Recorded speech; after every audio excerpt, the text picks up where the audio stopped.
Welcome to No Question About That. I'm Ed with Dominic today. How's it going? Very good, thank you. Ed, how are you? Doing all right. Yeah. Looking forward to tomorrow's semi-final. Looking forward to is always a stretch, isn't it? But yeah, I think we should have confidence going into this one for sure. Well, we're not talking about that one today, but Bilbao Bilbao jumped on their plane without the Williams brothers or Sunset. I still don't believe it. It's that Some old sort of Fergie thing. subterfuge going on. Yeah, exactly. If the Italians tell you it's pasta, look under the sauce was Ferguson's rather xenophobic quote, something like that. We'll see whether it's actually true or whether they're trying to trick us. Anyway, today we're going to talk about United's position on wingbacks, which is kind of interesting because we have quite a few players in theory, but I would argue none without their flaws. So I think we're going to dig into this and think about whether we're going to strengthen in that position or not. I'm going to guess not. How are you feeling about things at the moment? I think if you'd asked me this question before the January window and asked most United fans this question, it would be a resounding yes, we have to strengthen in this position. Yeah. It just seemed like there were basically maybe one player, and that is a push in making Diogo Dalot that one player who was a fit at wing back in Amorim's system. But that's the way it seemed to be before they arrived at Dorgu. The obviously that signing and how much he's not a perfect player, but how much he fits into the system with his physicality, the ground that he covers, and how natural a fit he is a left wing back. That plus the emergence of Harry Amas, the return of Luke Shaw, and I think that also the performances of Noussair Mazraoui as a right wing back. I know some people don't like him there, but I actually do like him there. I think he's just a top footballer. I want to see him in the team wherever that may be. But all of those things put together put us in a really interesting and different position, whereby you could sort of see a situation where they don't strengthen at wing back this summer. Which, yeah, I do think they're more urgent positions to be strengthened, right? Yeah, I'd certainly agree with that one. Yeah. I mean, the one player you didn't mention in that list was Amad Diallo, of course, who has played a few games at wingback under Amorim. Depends on how attacking exactly we want to be. I think it's a little bit of a myth that he always played attacking players in those positions at Sporting. That wasn't really true. He played a range of defenders through to attackers. I think everyone looks at Quenda and goes, look, left-footed, extremely attacking wing back, but it wasn't always that case. And so we've got a good range of balance. I think the argument I'd have, if yours is the ball case, that we're pretty strong there and other areas we need to strengthen first, which I agree with. I think the more negative case is like how flawed all the players are. And even, I would say, Mazraoui, who is a brilliant footballer, just extremely intelligent, was excellent away at an athletic club, really excellent, probably his best performance at wing-back. The question there is always the kind of physicality. It was one thing when you're facing a 30-something-year-old fullback, although he did have Nico Williams, who is, of course, a very good footballer to deal with. It's another thing in the Premier League, like trying to occupy effectively two positions, which is what you'll do at wing back. So I think that's my question there. Dallo, my question is, what does he actually deliver in an attacking sense? I mean, he plays a lot of football. His availability has been amazing. It's maybe the contributing factor to why he's now injured, just how much football he's played over the last few seasons. But his actual numbers he puts up in terms of chances created, assists, goals, and the kind of attacking metrics you might want from a wing-back are quite low, I would say. Yeah. So it's permanent 7 out of 10 performances, but it rarely goes above that.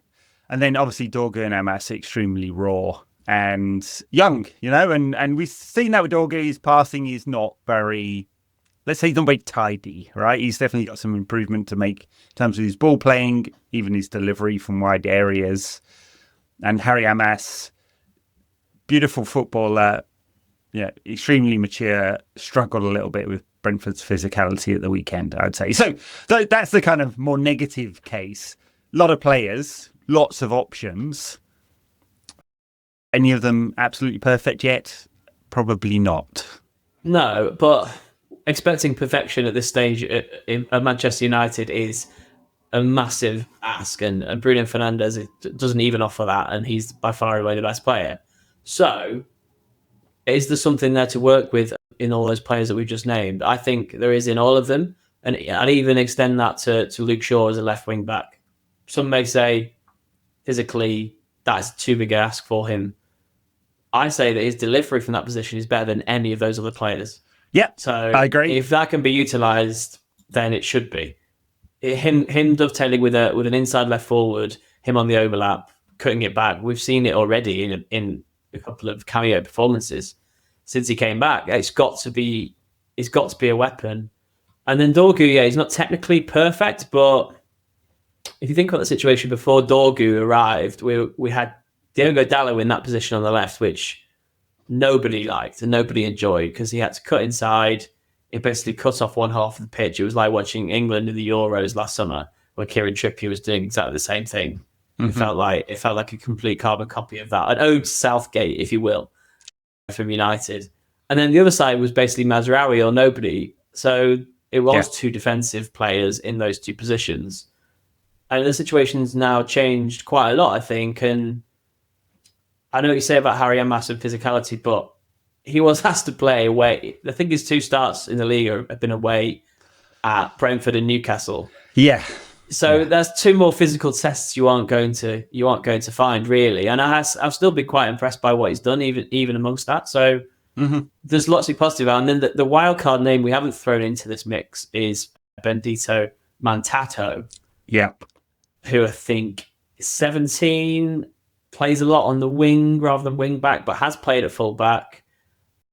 Obviously, he's incredibly raw, even behind Amas in terms of his development, but is talked about in academy circles. And I've seen him in fleeting videos. Let's be honest, but I've heard good things for sure. Yeah, I mean, I've seen him play a few times for the academy, and I do think there's a lot of raw talent there. They don't play a 3-4-3, generally speaking, the academy. So translation from academy football to the first team and to a different system and a different position, I think we should be realistic about his likely involvement in the team, and a loan may be more sensible given the number of options we have for next season. But we'll see. I mean, we know that Amorim likes to have young players in the first team squad, even if he doesn't introduce them straight away. He's had quite a lot of them around the first team squad, including quite a number of the under-18 side, the academy side, actually sometimes fewer of the Premier League 2 sides, which might tell you exactly where the quality is at the moment in the age group teams. I want to come back to Shaw a little bit because you mentioned him. I mean, look, if he was fit all the time, you could kind of trust his body to not break down. He's the perfect player there. I mean, he's genuinely still one of the world's best left backs, right? And I'm not being hyperbolic. There are almost no weaknesses to his game now, like the stupid defensive mistakes, although he did make one at the weekend, I would say. But he takes a while to come back from injury. That's always been the case. He's needed 6 or 7 games before he's looked not rusty, but I would say if you could trust his body, then of course it'd be perfect because he knows how to do the attacking stuff and he's got the pace and the defensive nous and all of that kind of stuff. Just there's no evidence of the last 10 years that tells me that he will play a full season without getting injured. In fact, the one time he really did that, and he was actually brilliant in Ten Hag's first season, he then missed 18 months through injury after that, right? His body said, and we didn't have him anymore. So the idea that he can play maybe some games there, quite a lot of games at wide centre-back, left centre-back, feels like a good role for him in the squad next season, given that I guess we'd expect Dorgu and sometimes Amas to play a lot of games there too. It feels like a good balance and they could have a connection, especially since we won't have Martinez back until January or so, unless they send him off to Dr. Fuentes or Dave Brailsford gets out his pouches again, as they seem to have done with Amad Diallo, who made an absolutely miraculous recovery. It was brilliant. He has done that before, Amad, though. I think he has come back from injury earlier than scheduled before. The interesting thing about players in Amorim's system is that he does seem to like that the ones that can play in two positions. And wing-back is almost always one of those. You mentioned before that it's two positions in one, but it's also a place where you get versatile players. So you get Ahmad, who can play as a 10 or as a right wing-back. Dorgu could probably play as a right 10, maybe cutting inside. You've got Shaw and Mazraoui, who can play wide centre-back or wing-back. And that's not going to stop. I don't think Amarin's going to be pigeonholing people into roles. And I think he sees that as a strength of players. Bruno playing as a 10 and a centre mid.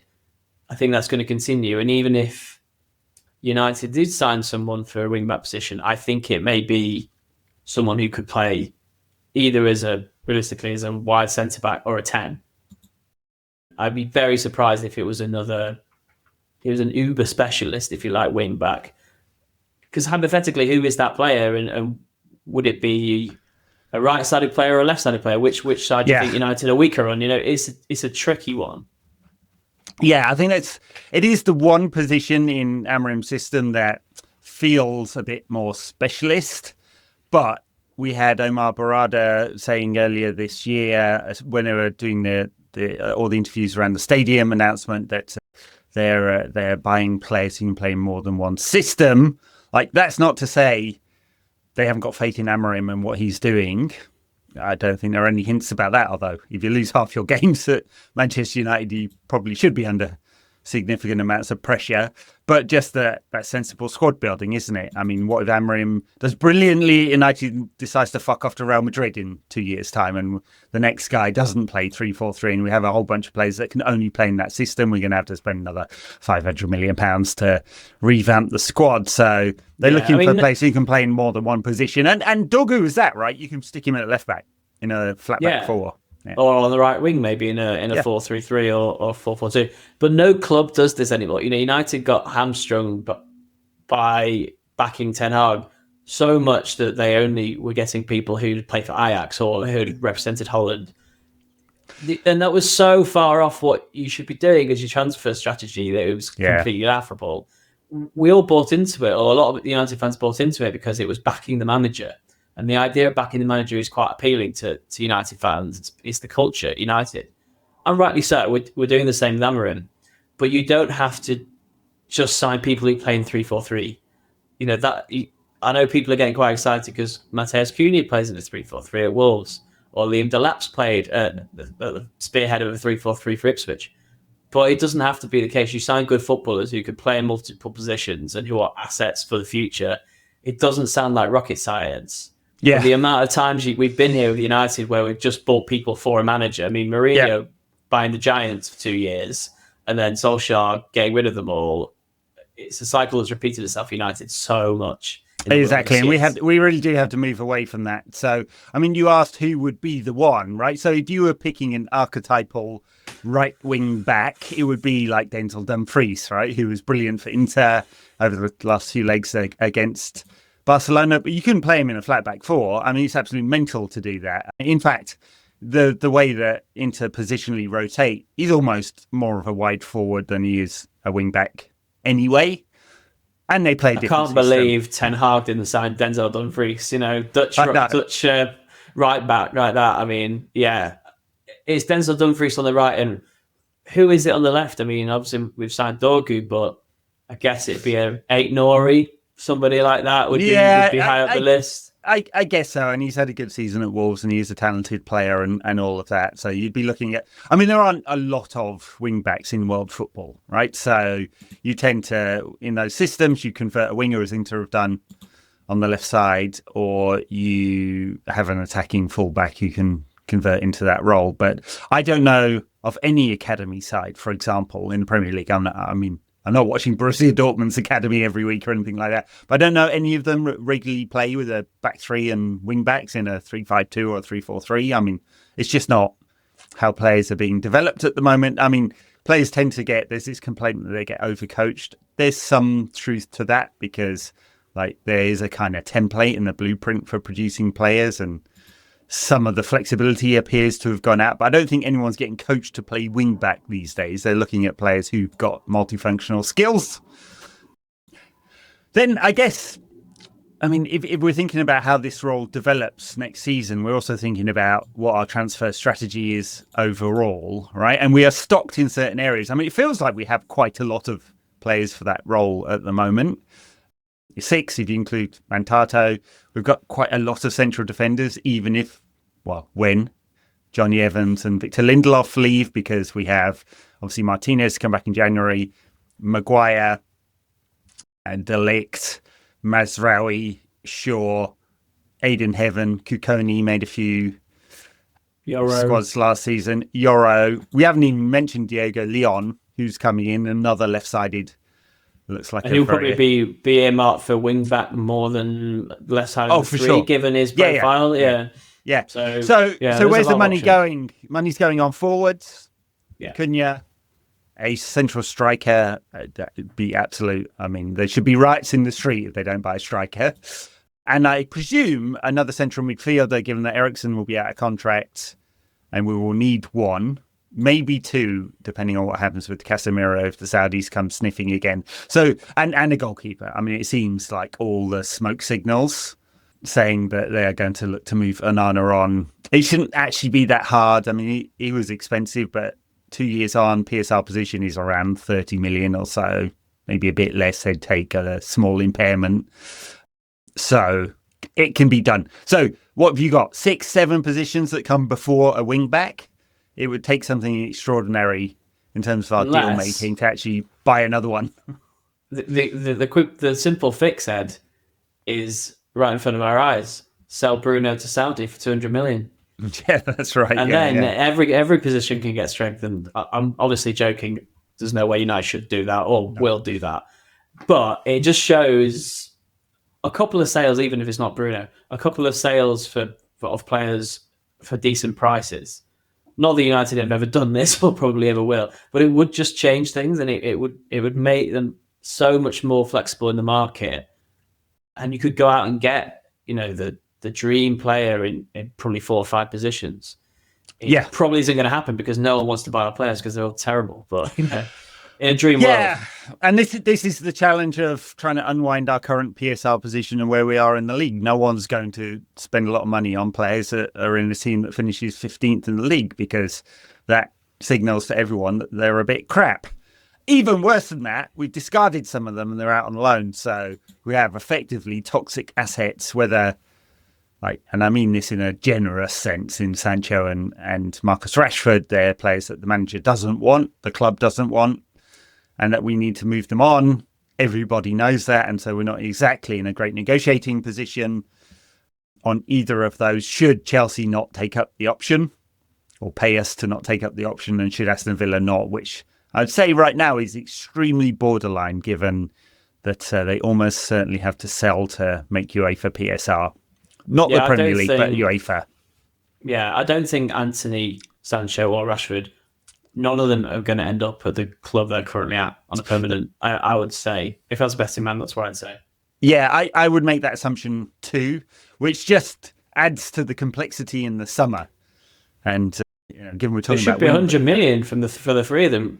Really, you should be cashing in on those 3. But should do, but you got a problem, right? Because Sancho has had effectively a failed loan at Chelsea, right? I don't think anyone would claim he's been a massive success.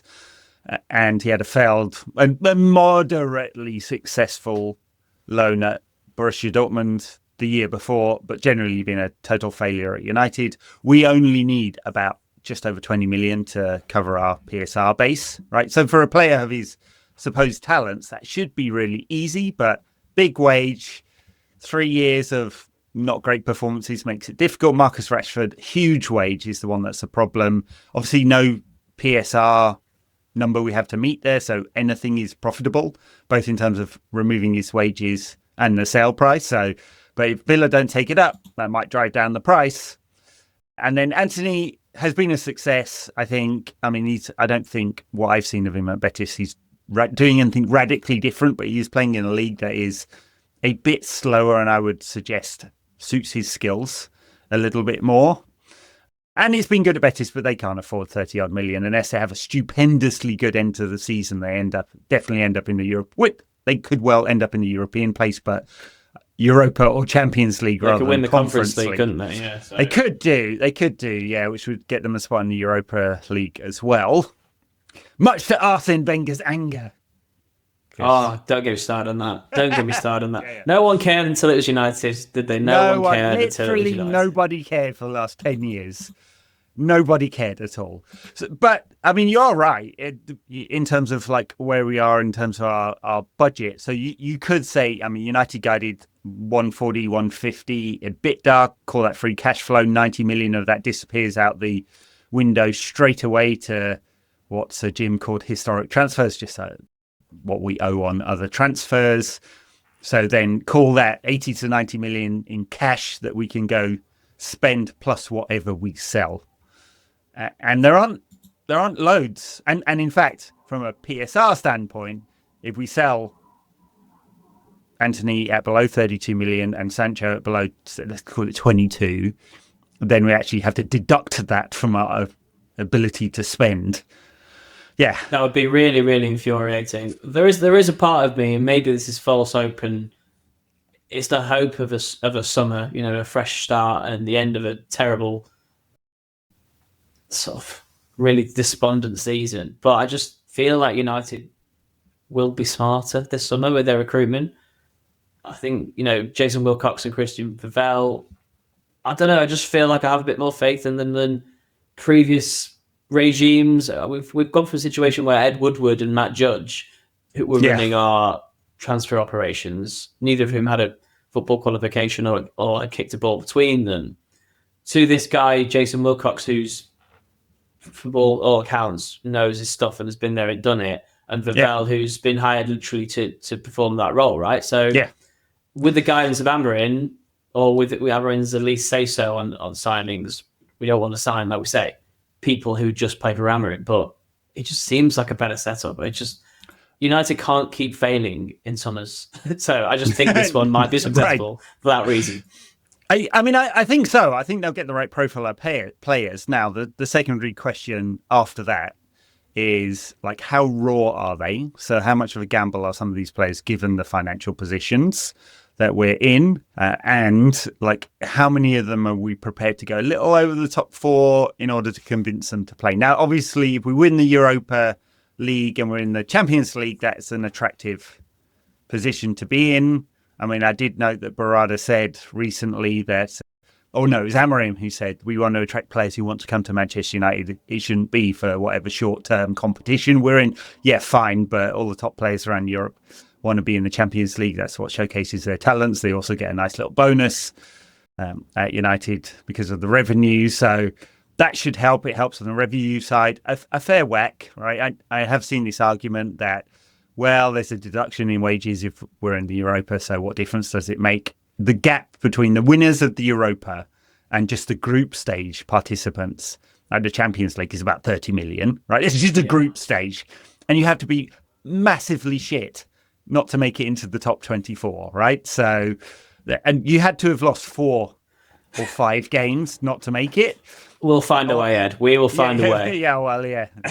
it is modern day Wilderness Years United after all. But that's 10 games at 5 at home at £5 to £6 million, probably more next season, increased tickets and all the pool money and the media rights money and the participation money and the prize money if we do okay, right? So the gap is huge. It's basically £100 million check. You can make the assumption versus going all the way in Europa, and we've seen what a slog this competition is, and you make 40 million or something like that, right? So it's an extra player or two. But, the point, are they going to get it right in the transfer market? I think they're set up well to do it. Do they have to pay a little too much? I mean, I think Cunha at 62 million, I like him as a player, but in terms of his output, it's a little high. It's a little high. 12 million too high, yeah. Probably, yeah. And the other question we've not, sorry to cut in, the other question we've not addressed is, will the system ever change? I guess I bring it back to Wingbacks and to signings that will be made and Amorim's dogma, 3-4-3 dogma. Will that system ever change? The question is probably no, but I'll ask you a slightly different question is, how many really good teams around Europe are playing it, and how many Premier League winners have ever played it? One, and Conte's Chelsea, who were horrible to watch. But I know United play in a different way. Yeah, but is that a worry? If we're bringing it back to Wingbacks in the system, is that a worry? Like, I know United fans who just hate 3-4-3 and who want Amorim to either move away from it, or for United to get someone in that won't play it. Yeah, I'm definitely not there. I don't think it matters that much. He talks about principles.